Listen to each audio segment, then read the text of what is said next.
माँ बाप का देहांत मेरे लिए वक्त का वो थप्पड़ था जिसने मेरी दुनिया बदल दी। मैं छोटी थी, लेकिन इतनी भी नहीं कि ये ना समझ सकूं कि जिंदगी का सहारा छिन गया है।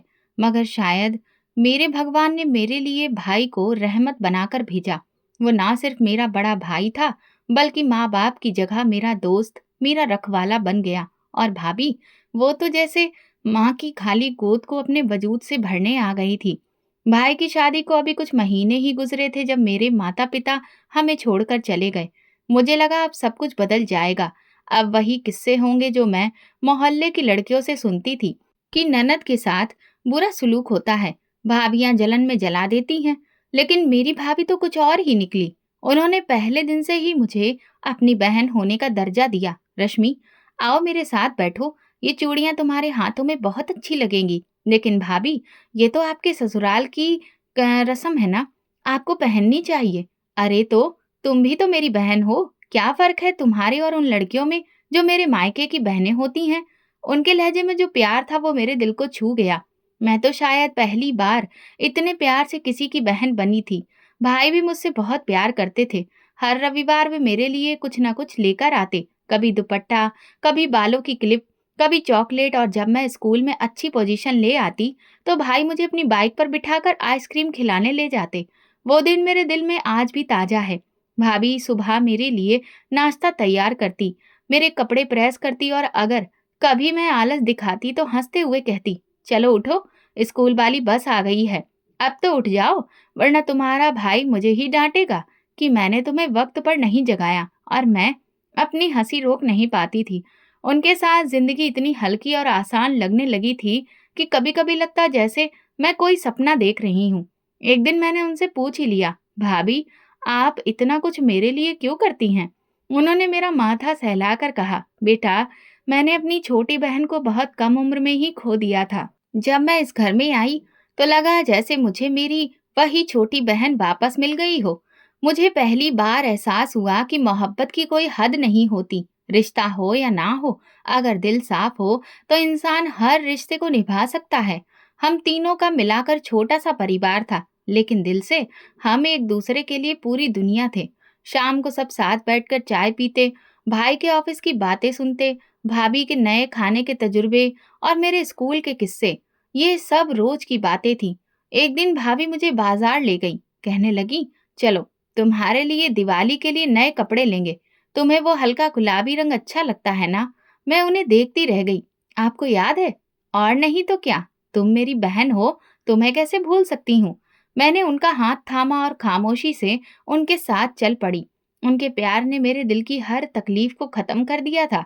एक रात जब लाइट चली गई, हम सब छत पर बैठे थे। आसमान पर सितारे दिख रहे थे।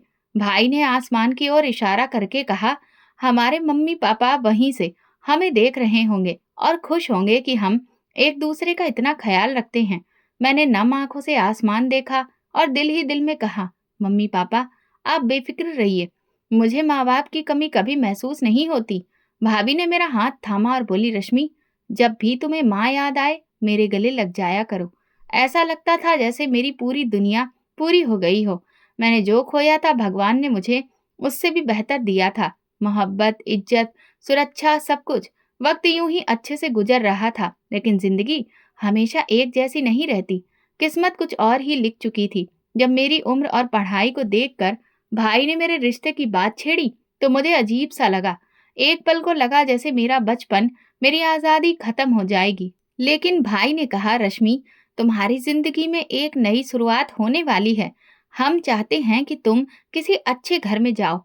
भाभी ने भी मेरी स्वीकृति से रिश्ता तय करने की बात की। वे मेरे हर फैसले में मेरी मर्जी को महत्व देती थी।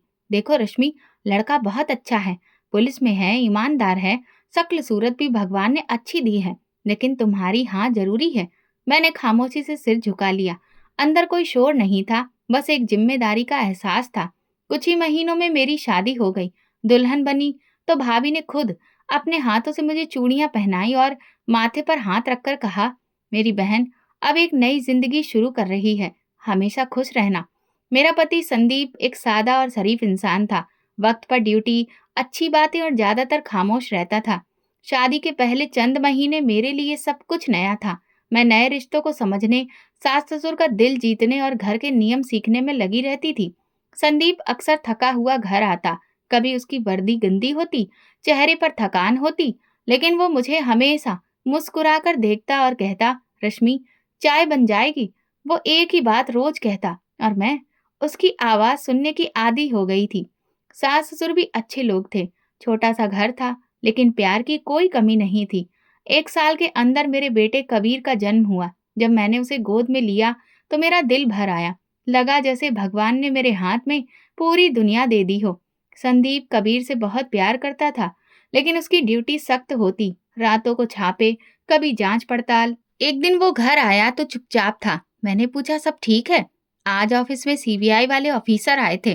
किसी ने मुझ पर रिश्वत लेने का इल्जाम लगाया है। मैं चौंक गई। क्या?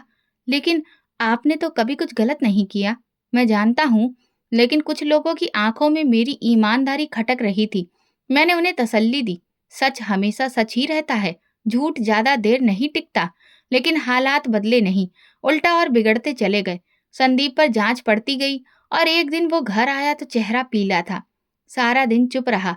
रात को खाने के बाद अचानक जमीन पर गिर पड़ा। संदीप! मैं चिल्लाई। सास ससुर भी भागे, एम्बुलेंस बुलाई गई, अस्पताल ले गए, लेकिन वो रास्ते में ही दम तोड़ चुका था। डॉक्टर ने कहा बहुत भयंकर हार्ट अटैक पड़ा था। मैं अस्पताल के फर्श पर बैठी गुमसुम थी। 1 साल का मेरा बच्चा और मैं, और ये दुनिया जो कल तक सुरक्षित लगती थी, आज अजनबी हो चुकी थी। मोहल्ले वाले अफसोस जताने आते रहे। सास ससुर खामोश हो गए थे। कबीर के रोने की आवाज भी अब घर में गूंज कर रह जाती थी। भाई आए, भाभी भी साथ थी। भाभी ने मुझे सीने से लगा लिया। रश्मि, तुम अकेली नहीं हो, हम तुम्हारे साथ हैं।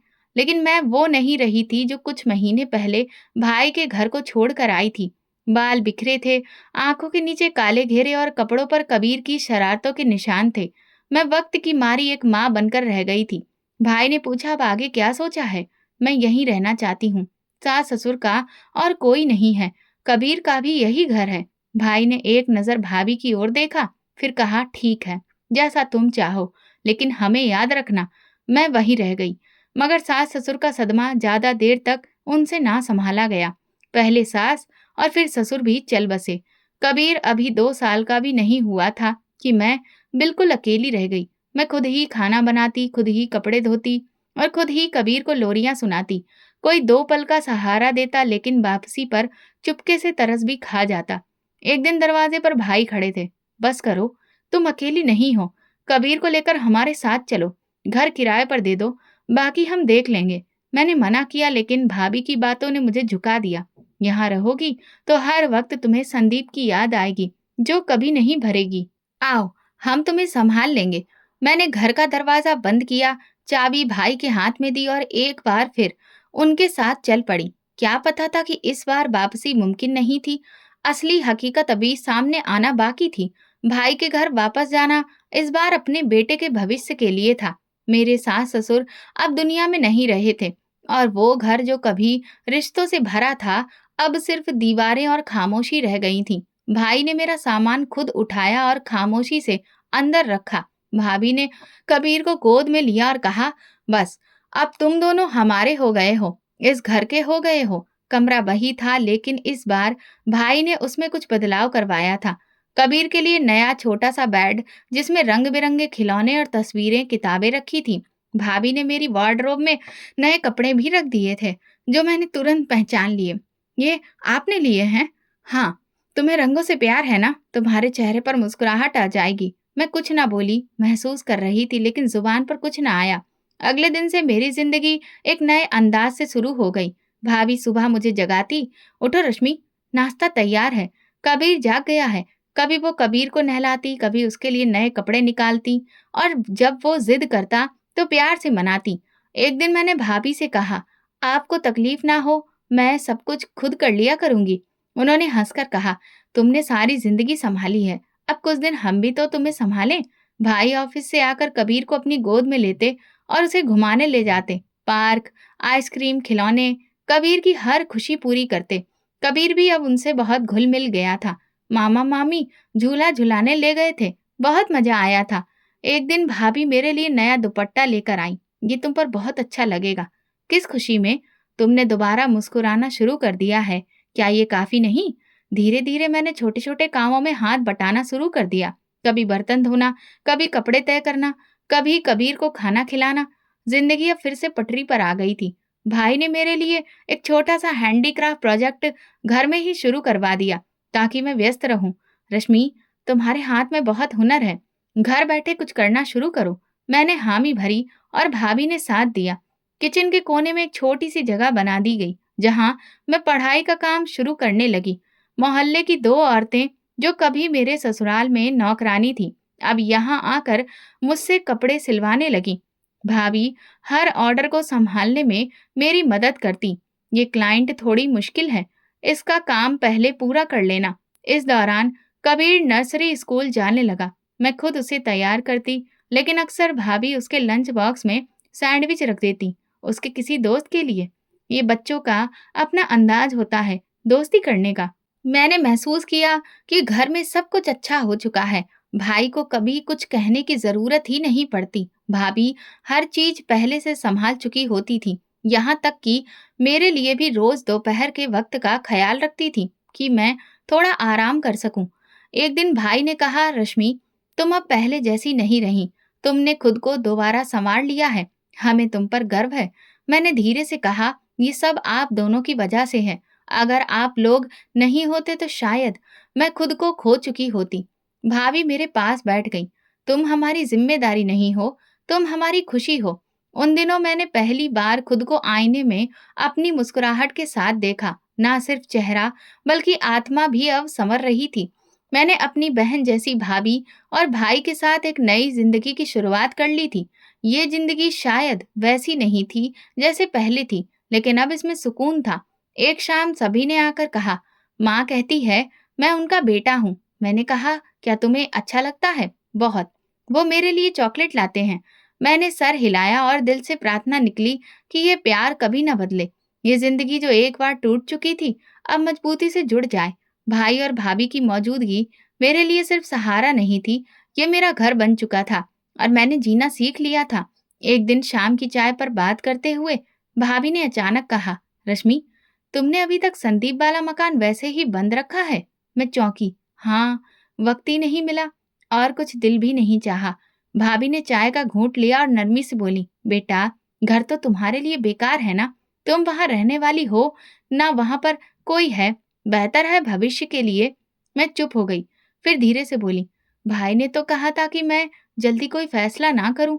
भाई इमोशनल हो जाते हैं, हर मामले को एक अलग ही एंगल से देखते हैं। लेकिन सोचो, कल को संदीप के परिवार से कोई उठकर आ गया और जायदाद का दावा कर दिया, तब तुम क्या करोगी? कबीर का अधिकार सुरक्षित रखना जरूरी है। और वैसे भी ये तुम्हारे पैसे होंगे, मैं तो बस सलाह दे रही हूँ।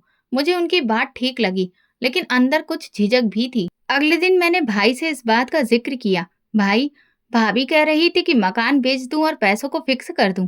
भाई ने फौरन कहा, अभी कुछ दिन रुक जाओ, हमें पहले कानूनी कार्रवाई करनी होगी, कहीं कोई दिक्कत ना हो। भाभी ने कहा, ज्यादा इंतजार करने से कोई फायदा नहीं है। अगर कल को ही किसी ने दावा कर दिया तो मामला और खराब हो जाएगा। भाई ने मेरी तरफ देखा जैसे कोई बात कहना चाहते हो, फिर रुक गए। अगर तुम्हें यही लगता है तो ठीक है, करो, लेकिन हर कदम सोच समझ कर उठाना। कुछ दिन सोचने के बाद मैंने घर बेचने का फैसला कर लिया। खरीदार पहले से मौजूद था, एक पुराना जानने वाला जो पहले भी इस घर में दिलचस्पी रखता था।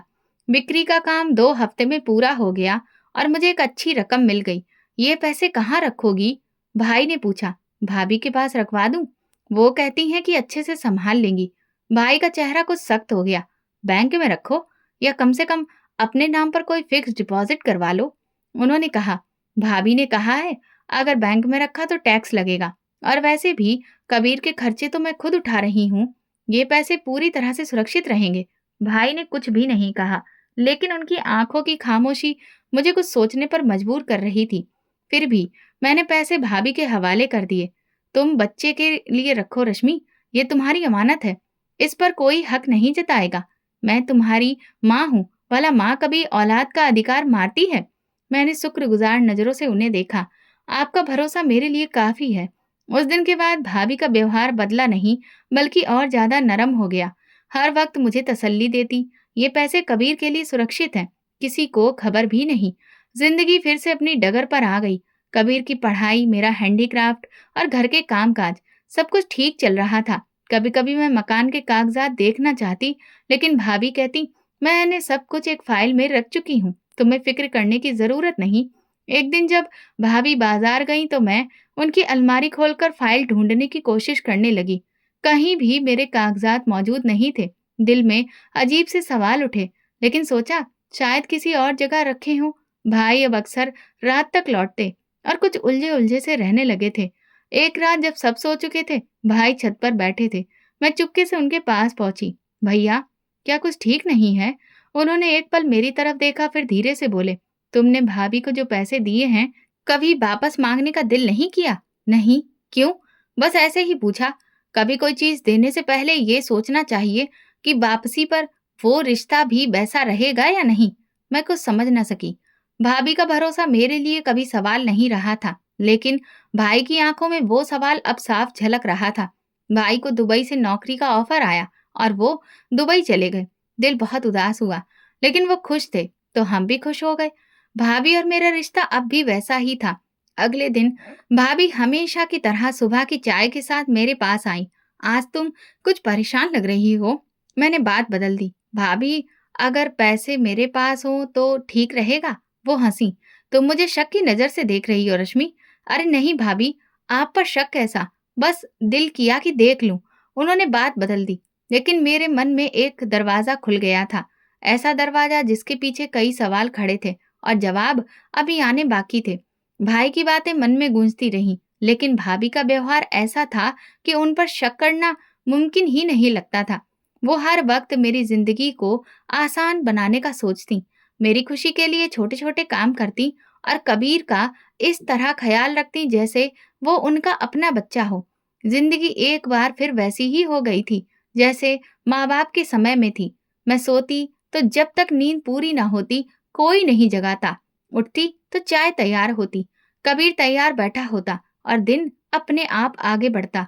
एक दिन मैंने भाभी से कहा, भाभी, मुझे अजीब सा लगता है कि मैं कुछ भी नहीं कर रही, आप सब कर रही हैं। उन्होंने हंसते हुए जवाब दिया, तुम हमारे घर की मेहमान नहीं हो, तुम हमारी अपनी हो। तुम्हें आराम की जरूरत है। तुमने बहुत मुश्किल वक्त गुजारा है, अब बस सुकून से जिंदगी गुजारो। भाभी ने एक नया काम शुरू कर दिया था। वो मोहल्ले की औरतों के लिए सिलाई का कोर्स चलाती थी।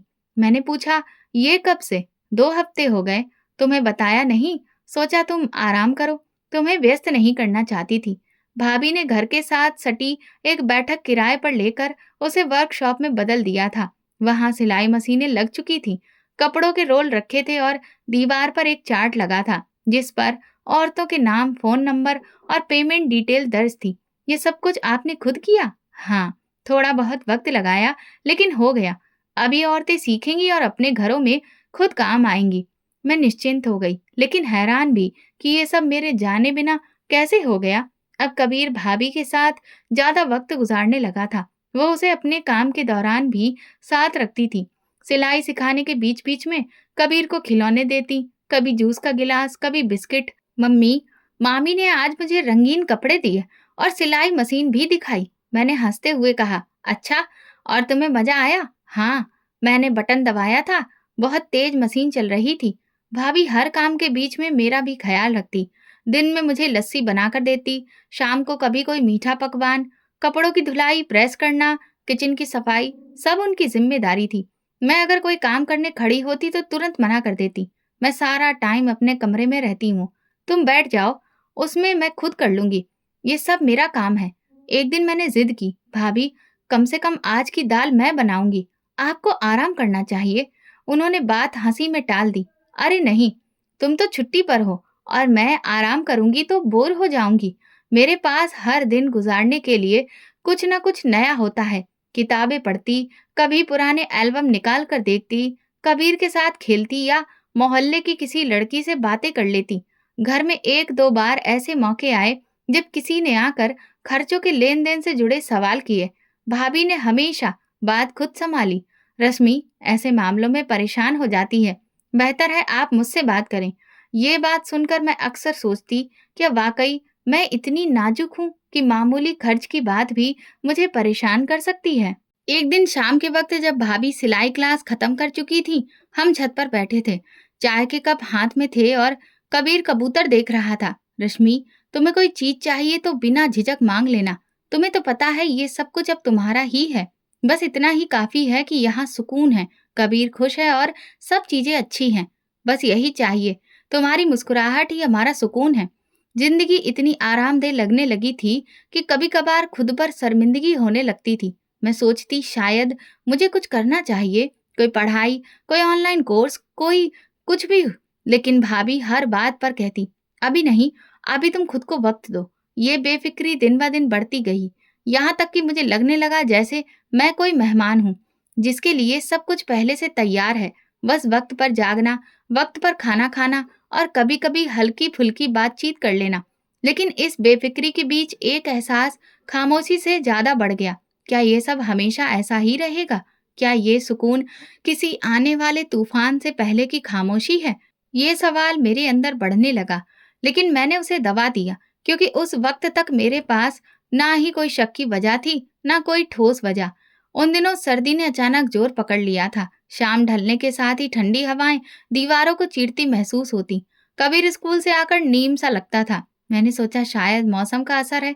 एक रात अचानक उसे तेज बुखार हो गया। हाथ जैसे आग हो गए थे, सांस उकड़ रही थी और आंखें बंद किए हुए वो बस कराहता रहा। घबराकर मैं भागी भाभी के कमरे की तरफ। दरवाजा खटखटाया तो वो कुछ देर के बाद निकली। भाभी, कबीर को बहुत तेज बुखार आ गया है, मैं बहुत परेशान हूँ।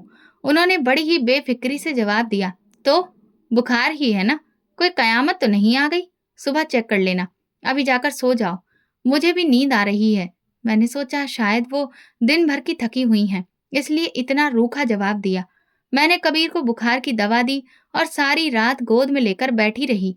उसके माथे पर ठंडे पानी की पट्टी करती रही।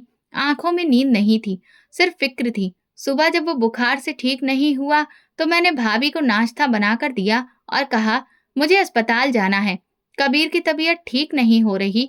भाभी ने नाश्ता मेज पर रखते हुए कहा, देखो रश्मि, तुम्हारा हर दिन एक ड्रामा बन चुका है। कभी बच्चे को कुछ हो जाता है, कभी तुम बीमार हो जाती हो। हम कब तक ये सब बर्दाश्त करेंगे? मैं सन्नाटे में आ गई। भाभी, आप ऐसा क्यों कह रही हैं? मैं तो बस परेशान हूँ, बच्चा बीमार है। उन्होंने हाथ झाड़ते हुए कहा, बस करो अब, पूरे साल से तुम्हारी शक्ल देख रही हूँ और तुम रोज नई कहानी ले आती हो। कोई होटल का मालिक नहीं है तुम्हारा भाई कि हर महीने तुम पर खर्चा करता रहे। मेरी जुबान बंद हो गई। जो शब्द मैंने कभी उनके लहजे में महसूस भी नहीं किए थे, आज साफ सुनाई दिए। मैंने धीमी आवाज में कहा, मैंने कभी कुछ नहीं मांगा, ना ही किसी चीज पर जोर दिया। आपने खुद कहा था ये घर मेरा भी है, बस वही तो गलती थी। तुम्हें यहाँ रख लिया, सर पर चढ़ गई हो, ना तो काम करती हो, ना कोई जिम्मेदारी उठाती हो, मुफ्त की रोटियां तोड़ रही हो। भाभी, मैं अब कोई बहस नहीं, अपना बच्चा उठाओ और यहाँ से निकल जाओ। हमारे पास अब तुम्हारे लिए जगह नहीं है। मेरे पैरों तले जमीन निकल गई।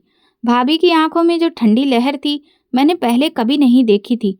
वो कमरे में गईं, मेरे और कबीर के कपड़े एक बैग में डाले और दरवाजे की तरफ फेंक दिए। ये लो अपना सामान और दरवाजा खोलकर निकल जाओ यहाँ से। भाभी, कहाँ जाऊंगी मैं? इस वक्त तो भैया भी ऑफिस गए होंगे। आपको शायद कोई गलतफहमी हो गई है। अरे नहीं, बहुत अच्छी तरह समझ आ चुका है मुझे। तुम्हें इस घर से जाना ही पड़ेगा, वरना मैं खुद पुलिस बुलाऊंगी और कहूंगी कि तुम जबरदस्ती घरेलू माहौल खराब कर रही हो। मैं हैरान थी, सदमे में खड़ी थी, कबीर को गोद में लिए दरवाजे को देख रही थी। तभी भाभी ने मुझे जोर का धक्का दिया। दफा हो जाओ यहाँ से। मैं दरवाजे से बाहर जा गिरी।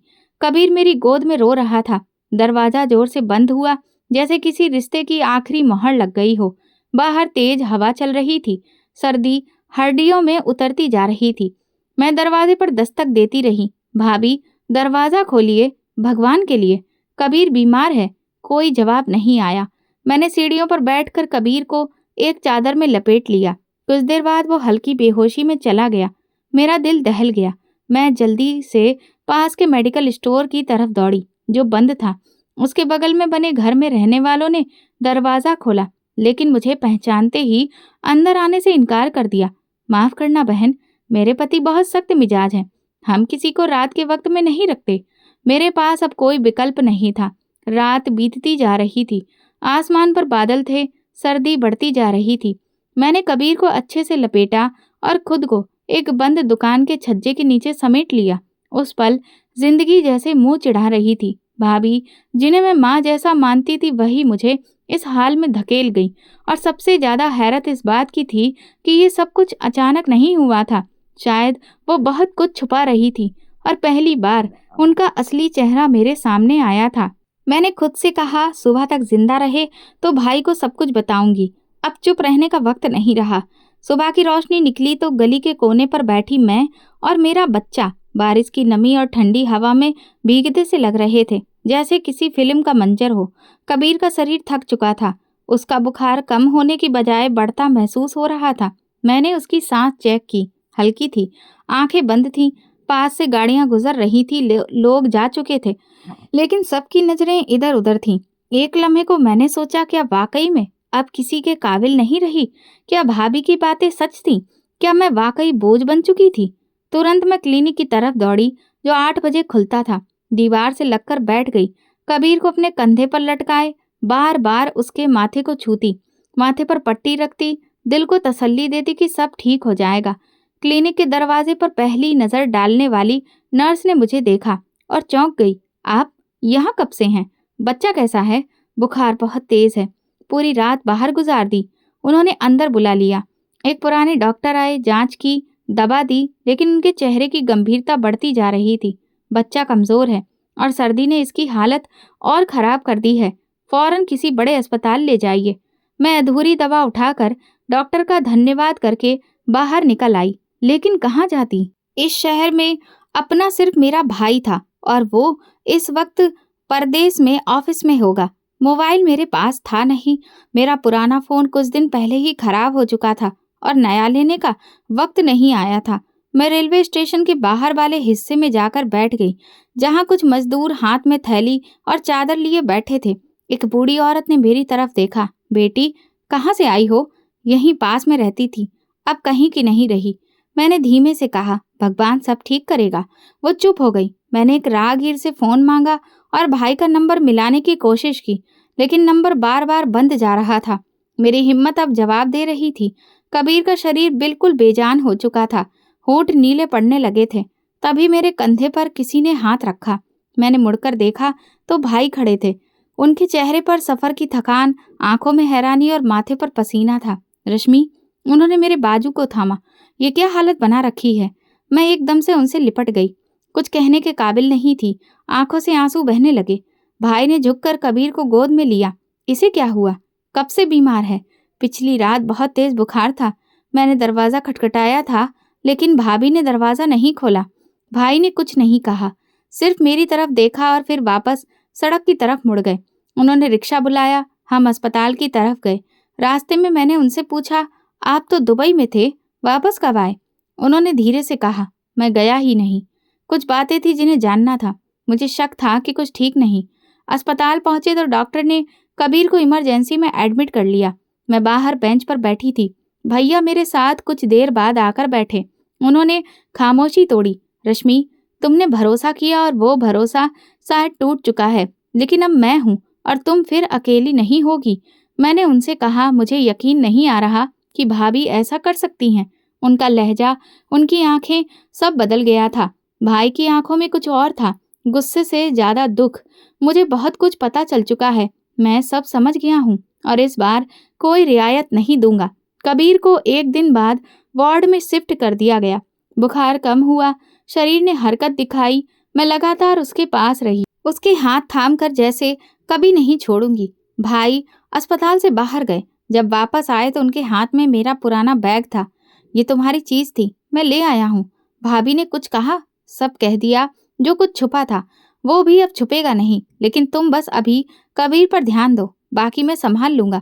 कबीर को अस्पताल से डिस्चार्ज मिलते ही भाई ने कहा, रश्मि, अब हमें वापस जाना है। कुछ हिसाब किताब बाकी है जो साफ करना है।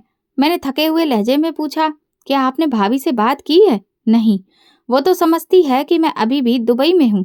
यही गलतफहमी बाकी बातें साफ करने के लिए काफी है। गाड़ी में बैठकर हम सीधे अपने घर की तरफ गए। मेरे हाथ कबीर के वजूद को अपने पास महसूस कर रहे थे और दिल में अजीब सा बोझ था। कुछ कहने से पहले रुक जाती थी, फिर खामोशी से भाई की सांसों की गहराई सुनने लगती थी। घर के दरवाजे पर पहुंचकर भाई ने बेल बजाई। कुछ पल के बाद दरवाजे के पीछे से आवाज आई, इस वक्त कौन है? उस मनहूस को निकाला तो अब ना जाने कौन नया आ गया है। मेरे कदम जैसे जमीन में धंस गए। भैया ने एक नजर मेरी तरफ देखा और दोबारा बेल बजाई। दरवाजा खुला, भाभी सामने थी। मुझे देखते ही वो चौंक गई, लेकिन तुरंत चेहरे के एक्सप्रेशन बदल लिए। रश्मि, कहाँ चली गई थी तुम? तुम्हें मैं कहाँ कहाँ नहीं ढूंढती रही। भैया ने ठंडे लहजे में कहा। ढूंढने की जरूरत ही नहीं थी, अगर तुमने इसे निकाला नहीं होता। भाभी ने फौरन कहा। क्या मतलब? मैं तो खुद सुबह पुलिस को जानकारी दी थी कि वो रात से लापता है। मैं तो परेशान हो गई थी। बहुत अच्छा खेल खेला तुमने। भैया तुरंत अंदर आए, मैं और कबीर पीछे पीछे।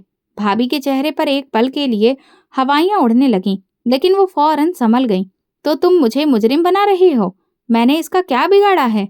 इसने खुद कहा था कि वो कुछ दिन के लिए अपनी सहेली के घर जा रही है।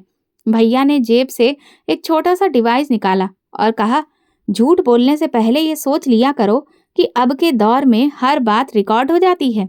ये रही वो ऑडियो क्लिप जो दरवाजे पर कैमरे के माइक ने रिकॉर्ड कर ली है। तुम्हारी वो आवाज साफ है जिसमें तुम रश्मि और कबीर को निकाल रही हो। भाभी का रंग सफेद पड़ गया। कौन सा कैमरा? तुमने कैमरा लगाया था? हाँ। तुम्हारी कुछ हरकतें बहुत समय से अजीब थीं, लेकिन मैं कोई भी इल्जाम बिना सबूत के नहीं लगाता। भाई सीधा ड्राइंग रूम में दीवार की घड़ी के पीछे से छुपा हुआ कैमरा निकाल लाए और कहा, तुमने समझा कि तुम जो मर्जी करती रहो, किसी को पता नहीं चलेगा। मैं सब देख रहा था, लेकिन मैं इंतजार कर रहा था कि तुम खुद अपना असली चेहरा दिखाओ। भाभी अब हकलाने लगी। नहीं, वो मैं सिर्फ गुस्से में थी। गुस्सा अपने ही खून को बाहर निकाल देने का होता है या फिर किसी और के लिए जगह बनाने का? मैंने पूछा, वो लड़का कौन था जो मेरे ना होते हुए रोज शाम के बाद यहाँ आता था? भाभी का चेहरा सफेद पड़ गया। वो कुछ कहने ही वाली थी कि भाई ने कहा, चुप रहो, सब पता है मुझे। मैंने सिर्फ तुम्हें वक्त दिया कि तुम अपनी सच्चाई खुद जाहिर करो। तुमने वो भी बर्बाद कर दिया। भाई ने मेरे हाथ में एक फाइल थमाई। देखो, तुम्हारे पैसों से खरीदे गए प्लॉट की फाइल। तुम्हारी भाभी ने तुम्हारे घर के पैसों से अपना प्लॉट खरीदा और उसे अपने नाम कर लिया और किसी को भनक तक नहीं लगने दी। मेरी आंखें फटी की फटी रह गईं। भाभी ने हाँ में सिर हिलाया। रश्मि, यही वो दिन था जब मुझे भरोसा हो गया कि वो अब इस घर की कभी नहीं बन सकती। भाभी ने चुप्पी तोड़ी। तुम सब मुझे गलत समझ रहे हो। मैंने जो भी किया रश्मि के लिए किया, ताकि वो खुद के पैरों पर खड़ी हो सके। इस घर से इसे निकाल कर खड़ा करना चाहती थी। बीमार बच्चे के साथ सड़क पर छोड़ना पैरों पर खड़ा करने का तरीका है? भाई की आवाज तेज नहीं थी, लेकिन उसमें वो फैसला सुनाया जा रहा था जो बरसों का भरोसा तोड़ने पर दिया जाता है। तभी भाई ने फोन उठाया और किसी को कॉल किया। हाँ, आप लोग आ सकते हैं, वो सब सबूत मेरे पास हैं। 5 मिनट बाद 2 पुलिस वाले दरवाजे पर आ गए। भाभी के हाथ पांव कांपने लगे। नहीं, प्लीज मुझे गिरफ्तार मत करो। मैं मानती हूँ कि मुझसे गलती हो गई। अब बहुत देर हो चुकी है। जो औरत किसी मासूम बच्चे को सड़क पर छोड़ सकती है, वो इस घर में और नहीं रह सकती। पुलिस ने भाभी को साथ ले जाना चाहा तो वो भाई के कदमों में बैठ गई। बस एक मौका दे दो, मैं सुधर जाऊंगी। ये मौका तुम्हें तब मिलता जब तुमने पहली बार झूठ बोला होता। अब माफी का वक्त निकल गया। मैं कबीर को सीने से लगाए खड़ी थी और दिल में बस एक ही सवाल गूंज रहा था। क्या मैं इतनी अंधी थी कि किसी के असली चेहरे को पहचान नहीं सकी? और अब जब सच सामने था, क्या कभी वो भरोसा वापस आ सकेगा? भाभी की गिरफ्तारी के बाद कुछ दिन घर में खामोशी छा गई। पुलिस ने जांच पड़ताल शुरू कर दी थी और भाई ने केस फाइल वकील के हवाले कर दी थी। मैं चाहती थी कि सब कुछ यहीं खत्म हो, लेकिन भाई का अंदाज बता रहा था कि कहानी अभी पूरी नहीं हुई है। एक दिन शाम को भाई घर वापस आए तो उनके साथ एक पुराना सा मोबाइल और कुछ पुराने कागज थे। ये सब मुझे एक पुराने घरों से सामान निकालने वाले इंसान के जरिए मिले हैं जो तुम्हारी भाभी के आशिक को जानता था। मैंने सवालिया नजरों से उन्हें देखा। क्या उसने कुछ कबूल किया? नहीं, लेकिन वक्त ज्यादा नहीं लगेगा। मैं खुद चाहता हूँ कि सब कुछ मेरे सामने खुल जाए, कोई पर्दा बाकी ना रहे, क्योंकि भाभी ने भाई को भी धोखा दिया था। वो भाई की पत्नी होने के बावजूद किसी और से रिश्ता बनाई थी। जांच पड़ताल के कमरे में जब भाभी को लाया गया तो उनकी हालत पहले से खराब थी। अब वो थकी हुई, बिखरी हुई और किसी हद तक हारी हुई लग रही थी। भाई सामने बैठकर बोले, अब सब कुछ बता दो, क्यों किया ये सब। कुछ लम्हों की खामोशी के बाद वो बोली, मैं तुमसे कभी प्यार नहीं करती थी। ये शादी जबरदस्ती की थी, मेरी मर्जी किसी और के साथ थी, लेकिन मेरे घर वालों ने ये रिश्ता तय कर दिया। मैंने कभी नहीं चाहा कि तुम्हारे साथ जिंदगी गुजारूं। भाई का चेहरा ऐसा था जैसे वो पहले ही सब कुछ जान चुके हों। तो फिर तुमने खुद को बदले में लगा दिया? नहीं, मैं बदला नहीं लेना चाहती थी। मैं बस वो जिंदगी वापस चाहती थी जो तुमने छीन ली थी। तुमने जिंदगी नहीं, धोखा दिया है। सिर्फ मेरे साथ नहीं, रश्मि के साथ, उसके बेटे के साथ भी। भाभी ने आंखें बंद कर लीं, जैसे कुछ और कहना उनके लिए मुश्किल हो रहा हो। मैंने जानबूझकर कभी औलाद नहीं होने दी, दवाइयाँ लेती रही। मैं जानती थी कि अगर बच्चा हो गया तो ये रिश्ता खत्म नहीं हो पाएगा। मुझे तुमसे नहीं, उस लड़के से प्यार था। तो तुमने मेरे घर को अनाथालय बना दिया। मैंने सोचा था कि तुम व्यस्त रहते हो, रश्मि यहाँ है, सब चल जाएगा। लेकिन जब उसका भरोसा बढ़ने लगा और कबीर भी तुम्हारे और करीब होने लगा तो मैं घबरा गई। मुझे लगा वो तुम्हारे दिल में जगह ले रहा है और मैं पूरी तरह से बेदखल हो जाऊंगी। हमारी तो औलाद भी नहीं थी, इसलिए तुमने उसे घर से निकाला। हाँ, मैं चाहती थी कि वो एक बार चली जाए, फिर तुम्हें मैं संभाल लूंगी। तुम्हें वो तब बताऊंगी जो सच है। लेकिन वक्त ने साथ नहीं दिया। तुम आ गए और सब कुछ खत्म हो गया।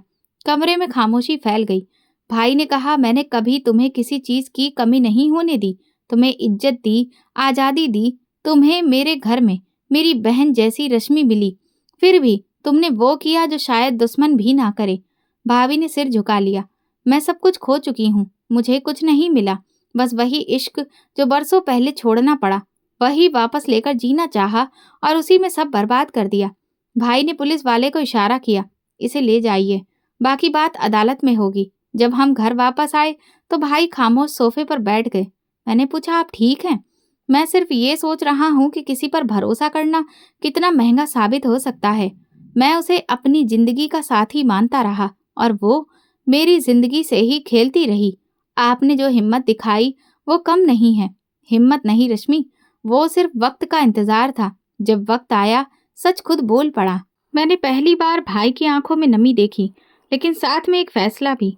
एक ऐसा फैसला जो दुख के बावजूद मजबूती के साथ खड़ा था। और शायद यही वो पल था जब हम दोनों ने समझ लिया कि हमारी जिंदगियों का सबसे बड़ा पर्दाफाश हो चुका है और अब सिर्फ सच बाकी है। भैया आप जज्बात की जगह कानून पर भरोसा कर चुके थे। घर वापस आकर उन्होंने वकील से बात की और सारे सबूत शुरू से दिखाए। Devices, audio clip, video recording, सारी चिट्ठियाँ, खर्चों के लेन देन, सब कुछ फाइलों में अच्छे से लगा दिया गया। रश्मि, अब ये सिर्फ पर्सनल मामला नहीं रहा, अब ये कानूनी जंग है। उसने सिर्फ रिश्ते नहीं तोड़े, वो हमारी जायदाद, हमारा सब कुछ हड़प लेना चाहती थी। मैंने इस बात पर सिर हिलाया। कबीर सोफे पर खेल रहा था। मैं उसे देखती रही और सोचती रही कि अगर भैया ने पहले से कैमरे ना लगाए होते तो शायद मैं आज सच की बजाय बदनामी के बोझ तले दबी होती। कुछ दिनों बाद हमें जानकारी मिली कि भाभी के आशिक को भी पुलिस ने हिरासत में ले लिया है। फ्लैट से काफी कागजात, नकदी और एक जाली पावर ऑफ अटॉर्नी बरामद हुई है। भाई तुरंत थाने पहुंचे और सारे सबूत पुलिस के हवाले किए। ये रही वो असली पावर ऑफ अटॉर्नी जिस पर मेरे और रश्मि के दस्तखत जाली हैं। जांच करने वाले अफसर ने फाइल पलट ली। ये तो बहुत ही संगीन जालसाजी है, इस पर तो एफआईआर दर्ज होगी। भाई ने कहा, और ये सारी वीडियो रिकॉर्डिंग्स जो घर के अलग अलग हिस्सों में लगे कैमरे से हासिल हुई है, इनमें साफ दिख रहा है कि किस तरह उन दोनों ने मेरी बहन को घर से निकाला और फिर किस तरह उस इंसान को घर के अंदर लाया जाता रहा। पुलिस ने केस रजिस्टर किया, वकील ने अदालत में पिटीशन दायर की और फिर तारीख तय हो गई। जिस दिन सुनवाई थी, भाई ने मुझसे कहा, तुम्हारा जाना जरूरी नहीं, लेकिन अगर तुम चाहो तो आ सकती हो। मैंने हाँ कर दी। अदालत में पहली बार जाना था। माहौल बड़ा ही सख्त और गंभीर लगा। भाभी को जब हवाले से निकालकर पेश किया गया तो उनकी आंखों में वो पहले जैसा गुरूर नहीं था। उनके साथ उनका आशिक भी मौजूद था। पुलिस की निगरानी में जज के सामने वकील ने मुकदमा पेश किया। मुलजिमा ने न सिर्फ अपने पति के भरोसे को धोखा दिया, बल्कि अपनी विधवा ननद और उसके बच्चे को घर से निकालकर उसकी जायदाद पर कब्जा करने की कोशिश की। भाई ने गवाही दी। मैंने कई महीने तक अपनी बीवी के व्यवहार को बर्दाश्त किया, लेकिन जब मुझे शक हुआ कि ये सिर्फ रिश्ता खराब नहीं कर रही बल्कि रुपए पैसे से भी साजिश कर रही है, तो मैंने अपने घर में खुफिया कैमरे लगवाए। अदालत में वीडियो चलाई गई, हर मंजर खामोशी से देखा गया। जज ने कागजात देखे, जाली दस्तावेज, भाभी और उनके आशिक के दस्तखत, सब गवाही दे रहे थे। जब जज ने भाभी से पूछा, आपको कुछ कहना है, तो उन्होंने सिर झुका लिया। मेरी गलती थी, मैं इस रिश्ते को नहीं निभा सकती। लेकिन आप गलत समझ रहे हैं। जज ने आंखों से चश्मा उतारते हुए कहा, आपकी आवाज वीडियो में भी यही कहती है कि अब ये सब कुछ हमारा है। अब इनकार का कोई फायदा नहीं। अदालत ने दोनों को हिरासत में लेने का फैसला दिया। वकील ने भाई से कहा, आपका केस सीधा है, फैसला हमारे अधिकार में ही आएगा। घर वापस आकर भाई ने गहरी सांस ली। बस, अब जो होना था हो गया। कानून ने अपना काम शुरू कर दिया है। मैंने पूछा, क्या जायदाद पूरी तौर पर सुरक्षित है? हाँ, अदालत ने भी मान लिया है कि पावर ऑफ अटॉर्नी जाली थी। तुम्हारा मकान, तुम्हारी जमीन, सब कुछ सुरक्षित है। और वो फाइल जो भाभी ने तुम्हें दी थी, जाली थी। उसका इस्तेमाल करने का मकसद सिर्फ ये था कि तुम्हारा कानूनी दावा कमजोर हो जाए। लेकिन अब साफ है, मैंने कबीर को देखा जो अब अपनी रंगीन किताब में बिजी था। मैंने दिल में सोचा, कुछ लोग रिश्ते खरीदना चाहते हैं, लेकिन सच की कीमत नहीं होती। 2 दिन बाद हमें थाने से कॉल आया कि भाभी ने जमानत की अर्जी दी है। भाई ने वकील से कहा, हमें अपोजिशन दायर करनी है। अगर ये लोग बाहर आए तो फिर किसी भी सिचुएशन के लिए हमें तैयार रहना पड़ेगा। अदालत को जानकारी दी गई। मुलजिमा और उसका साथी बाहर आकर सबूतों पर असर डाल सकते हैं। जज ने जमानत रद्द कर दी। भाई रात को आंगन में बैठे थे। मैं चाय लेकर आई। अब क्या करेंगे? उन्होंने कहा, कुछ नहीं, अब हम सिर्फ जिंदगी गुजारेंगे और बाकी काम कानून करेगा। मैंने दिल ही दिल में सोचा, रिश्तों के खेल में जब कानून बोले तो सच कभी हार नहीं सकता। अदालत की कार्रवाई के बाद घर में सुकून आ चुका था। कबीर अब सेहतमंद था। वो खेलता, हंसता और फिर से स्कूल जाने लगा था। मेरे दिल का बोझ अब काफी हल्का हो गया था। भाई अब हर मुमकिन कोशिश करते कि मैं खुश रहूं, लेकिन मैं जानती थी कि उनके अंदर एक खामोश शर्मिंदगी मौजूद थी जो वो जाहिर नहीं करना चाहते थे। एक दिन मैं आंगन में कबीर के साथ बैठी थी जब भैया ऑफिस से वापस आए। मुझे देखकर कुछ देर दरवाजे पर खड़े रहे, फिर धीरे से बोले, रश्मि, कुछ बात करनी है। हाँ भैया, बोलिए, मैंने कहा। वो मेरे सामने बैठ गए। मुझे तुमसे माफी मांगनी है। मैंने तुम पर यकीन किया, लेकिन वक्त पर वो यकीन तुम्हें सुरक्षा नहीं दे सका। मैं मुस्कुराकर बोली, भैया, जो कुछ भी हुआ वो मेरी परीक्षा थी, लेकिन आपका साथ, आपकी सच्चाई मेरे लिए काफी है। अगर आप नहीं होते तो शायद आज मैं और कबीर कुछ और ही हालातों में होते। उन्होंने कबीर को गोद में उठाया। ये बच्चा सिर्फ तुम्हारा नहीं, मेरा भी है। मैं चाहता हूँ कि वो अपने नाम की बजाय अपनी माँ के हौसले पर फक्र करे। मैंने जवाब दिया, और आप तो मेरे लिए अब भी वही हैं जो माँ बाप के बाद मेरे सिर का साया बने। इसी दौरान हमें जानकारी मिली कि अदालत ने भाभी के खिलाफ मुकदमे में उन्हें सजा सुना दी है। जालसाजी, फ्रॉड और जायदाद हड़पने की कोशिश पर उन्हें 3 साल कैद की सजा मिली थी। उनका आशिक जो गिरफ्तार हुआ था, जमानत पर देश छोड़ चुका था और उसके खिलाफ इंटरपोल से रेड नोटिस जारी किया गया था। भाई ने थाने से वापस आकर बताया, बस अब ये कहानी खत्म हो गई। मैंने एक सवाल किया, क्या वो अब भी कुछ कहती है? कहती है कि उसे पछतावा है, लेकिन मैं जानता हूँ वो अभी भी तुमसे जलन खाती है।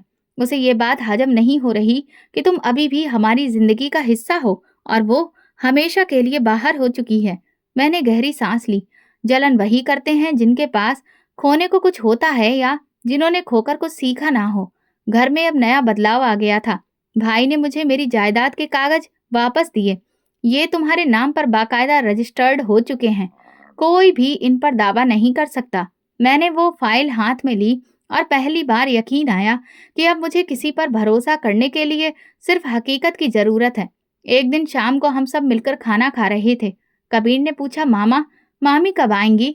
भाई ने कहा, बेटा, वो बहुत दूर चली गई है। अब तुम्हारे साथ सिर्फ मामा और मम्मी ही रहेंगे। कबीर ने सिर हिलाया और अपनी प्लेट में रोटी के टुकड़े तोड़ता रहा। इसके बाद भाई ने अपनी जिंदगी में नया बदलाव लाने का फैसला किया। उन्होंने कुछ वक्त के लिए कारोबार एक साथी के हवाले किया और एक छोटा सा फार्म हाउस खरीदा, जहां वो हफ्ते के आखिर में मुझे और कबीर को ले जाते। ये जगह सुकून देती थी और नई शुरुआत के लिए हौसला भी। मैंने उस जगह को दिल से अपनाया। वहां की खामोशी, खेतों की खुशबू, शाम की ठंडी हवाएं, सब मेरे अंदर की टूटी हुई तारों को जोड़ने लगी। कुछ महीने गुजरे और वक्त ने अपने जख्म भर दिए। एक दिन भाई मेरे पास आए। उनके हाथ में एक चिट्ठी थी। ये भाभी ने जेल से भेजी है। मैंने चिट्ठी खोली। वो कागज खाली नहीं था, लेकिन लफ्जों से ज्यादा खाली लगा। उसमें ना माफी थी, ना अफसोस, सिर्फ शिकायतें थीं। और एक बात, तुमने सब कुछ छीन लिया रश्मि। मैंने चिट्ठी को तय किया और भाई से कहा, ये उनकी आखिरी आवाज है। मैं चाहती हूँ कि इसके बाद उनका जिक्र भी ना हो। ठीक है, अब हम सिर्फ आगे की बात करेंगे। अब जब मैं ये सब लिख रही हूँ, कबीर मेरे पास बैठा होमवर्क कर रहा है। उसके चेहरे पर सुकून है, जो मैं बरसों बाद देख पाई हूँ। मेरे पास एक सुरक्षित घर है, मेरा बेटा, मेरा भाई और सबसे बढ़कर वो भरोसा जो किसी रिश्ते के सहारे नहीं बल्कि खुद पर यकीन से आया है। भाभी अभी जेल में है और शायद अंदर ही अंदर जल रही है, लेकिन मैं जानती हूँ जलने वालों को रोशनी नहीं मिलती, और मेरे पास भगवान की दुआ से वो रोशनी है, सुकून है, और वो जिंदगी है जो मैंने सब्र से कमाई है। इस कहानी से हमें ये सबक मिलता है कि सच्चाई और सब्र कई बार समय की धारा में हमें मुश्किलों और परीक्षाओं में डाल सकते हैं, लेकिन अंजाम हमेशा हमारे हक में होता है। अंधा भरोसा बर्बादी का दरवाजा खोलता है, मगर खुद पर यकीन जिंदगी का रास्ता दिखाता है। तो दोस्तों, अगर आपको हमारी कहानी पसंद आई हो तो कमेंट करके जरूर बताएं। वीडियो को लाइक करें और ज्यादा से ज्यादा शेयर करें। अगर आप चैनल पर नए हैं तो सब्सक्राइब जरूर करें और नोटिफिकेशन बेल दबाएं ताकि अगली अपडेट सबसे पहले आपको मिले। धन्यवाद।